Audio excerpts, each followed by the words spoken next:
Hi, this is Tim Clancy running for the National Quarter in the Mind's Eye selection process. Question number 12, last one, tail end.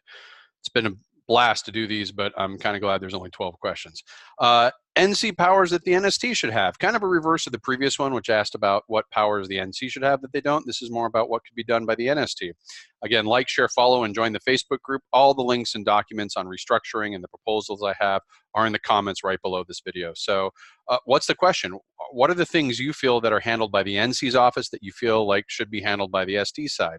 Well, for the most part, I'm going to take a position fairly similar to what I did in the last one, which is to say, we need to do a restructure. We need to think about holistically across all the offices, what is it we want to do?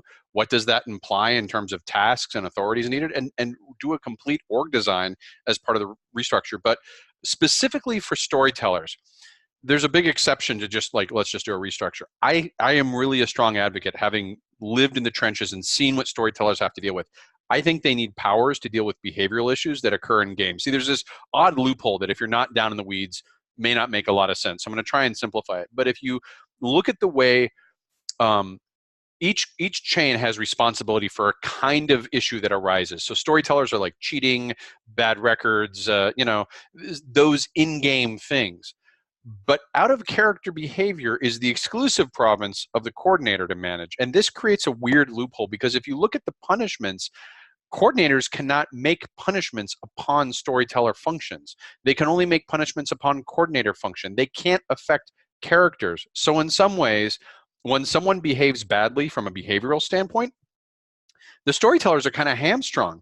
They have to turn that over to the coordinators and rely on the coordinators to fix it, and that really limits them. See, they have a responsibility for safety, but they don't have the authority to actually implement that responsibility. And this leads to two different kinds of outcomes, but I think if you've been around a while, you've probably seen both. The first outcome, and the one I dealt with a lot, is volunteer storytellers that get targeted by toxic behaviors, broken stairs. They aren't responding to email fast enough, so they get blasted on email. They get threatened with physical violence when they make a ruling. They get dragged down and accused of all this stuff. They get the handbook weaponized against them. There's an entire, everyone's like, well, why can't you do this without the Chronicle standing down? This happens because of the Chronicle. I don't think people realize the Chronicle is a large, huge investment of identity, energy, and sort of sense of self that people put in these characters, and that gets really touchy when you threaten that, when you have to make a call against it. So a lot of behavioral issues that are handled by the coordinator side are originating within the storyteller chain, and part of it is they can't deal with it themselves. They can't necessarily just say, look, this person's behaving badly. They got to hand it over to the coordinator and do it.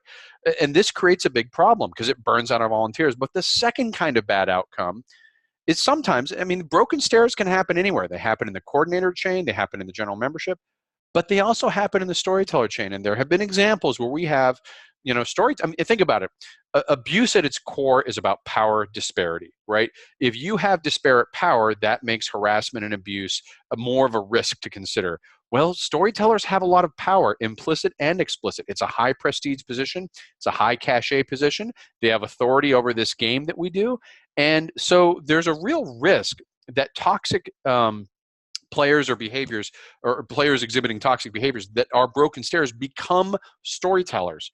And when that happens, and when a broken stair has been using their storyteller position to harm other players, it gets handed over to the coordinator, and we can't prohibit them from holding a storyteller position. It's really ironic. It's like, here's the thing you were using to abuse players, but don't be a coordinator. You're prohibited from being a coordinator. That doesn't make sense. So, and this is not something, again, this is about powers the storyteller chain and NST should have. I'm thinking they need to have the authorities equal to the responsibility to player safety. They need to be able to kind of police their own areas and have that without necessarily always turning to the coordinator and waiting for that process. They need to have authorities commiserate with the responsibilities they have. So in addition to the whole restructure, that's something I would propose, is that we make sure that both sides, coordinator and storyteller, have joint responsibility for safety and joint authority over safety and behaviors, because that's the only way we can handle this, is in a holistic approach. So make your voice heard. This is the last of the 12 videos. Thank you for anyone who's watched through all of them. I don't know how you did it. I didn't do it all at once, but God bless you. And again, and beyond just me, make your voices heard on the NC election over. There's 6 great candidates. Go ahead, take a look at all their question and answer. You'll find the links below. And, this is an important election, so make sure you are participating, and I'll see you online. Take care. Bye.